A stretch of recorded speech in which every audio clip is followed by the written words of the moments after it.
الرحمن الرحيم الحمد لله رب العالمين والصلاة والسلام على سيد الأنبياء والمرسلين أما بعد وبالسند المتصل منا إلى الشيخ الإمام الحافظ الحجة الأمير المؤمنين في الحديث أبي عبد الله محمد بن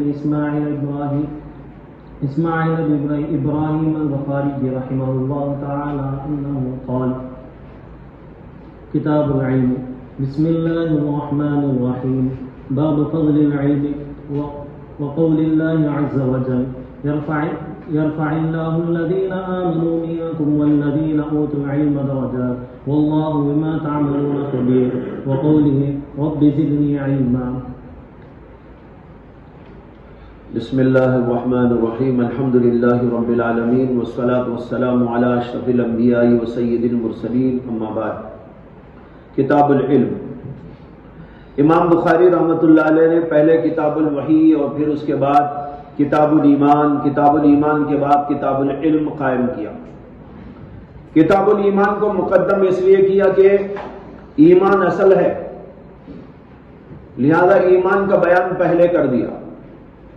اس کے بعد دیگر ابواب سے پہلے کتاب العلم لائے، اس لیے کہ علم کے بغیر کوئی بھی چیز معلوم نہیں ہو سکتی، نہ نماز، نہ روزہ، بلکہ نہ عقیدہ. تمام چیزوں کی معلومات علم کے ذریعے حاصل ہوتی ہے. اسی امام بخاری رحمۃ اللہ علیہ نے کتاب العلم قائم کر کے کتاب علم میں علم کی ضرورت، اہمیت، فضیلت، معلمین کے آداب، متعلمین کے آداب اور اس سلسلے کی کچھ اور تفصیلات بیان کی،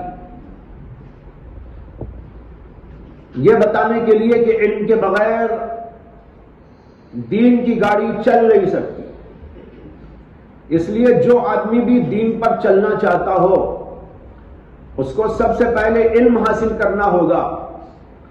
ایمان لانے کے بعد سب سے اہم ترین ضرورت اس کے لیے ہے علم دین. یہ وہ بات ہے جس کے لیے امام بخاری رحمۃ اللہ علیہ نے یہاں کتاب العلم قائم کیا. علم کی تعریف کیا ہے؟ اس کے بارے میں آپ نے منطق کی کتابوں میں پڑھا ہوگا کہ علم کسے کہتے ہیں. الصورۃ الحاصلۃ عند المدرک. اور بعض لوگوں نے دوسری باتیں بھی کہی. 5 تعریفات منطق کی کتاب مرقات کے بالکل ابتدا میں موجود ہے. پھر بعض لوگ علم کو بدیہی کہتے ہیں اور بعض لوگ نظری کہتے ہیں. یعنی بعض لوگ کہتے ہیں کہ علم کی تعریف بالکل بدیہی ہے، اسے بیان کرنے کی ضرورت ہی نہیں، ہر آدمی سمجھتا ہے علم کیا ہوتا ہے، بچے کو بھی بولے تو سمجھ میں آ جاتا ہے، ایک بدیہی بات ہے. اور بعض لوگوں نے نظری مان کر اس کی تعریفات بیان کی. امام بخاری نے اس سلسلے میں کوئی تعرض نہیں کیا، اس لیے کہ ان کا یہ موضوع نہیں. اسی طرح علم کے موضوعات میں سے ایک بحث یہ ہے کہ علم کئی قسم کا ہوتا ہے، اور یہاں امام بخاری رحمۃ اللہ علیہ جو علم کے زیر بحث لانا چاہتے ہیں وہ علم دین ہے. علم کی تو بے شمار قسمیں ہیں. بنیادی طور پر اس کی 2 قسمیں ہیں، ایک علم دین، ایک علم دنیا. بعض لوگوں کو یہ کہتا ہوا سنا کہ علم کی یہ تقسیم غلط ہے کہ ایک دنیا کا علم ہوتا ہے، ایک دین کا علم ہوتا ہے، لیکن یہ بات خود غلط ہے. اس لیے کہ ایک علم دین ہونا، ایک دنیا کا علم ہونا اتنی بدیہی بات ہے کہ ہر آدمی سمجھتا ہے. ایک علم ہے پنکھے کے بارے میں، ایک علم ہے نماز کے بارے میں. کیا یہ آدمی سمجھتا نہیں ہے کہ بھائی یہ پنکھے کا علم دنیا کا علم ہے، نماز کا علم دین کا علم ہے؟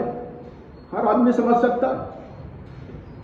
ایک کھیتی باڑی کا علم ہے، کھیتی کیسی کرنی چاہیے، کھیت میں کیسا بونا چاہیے،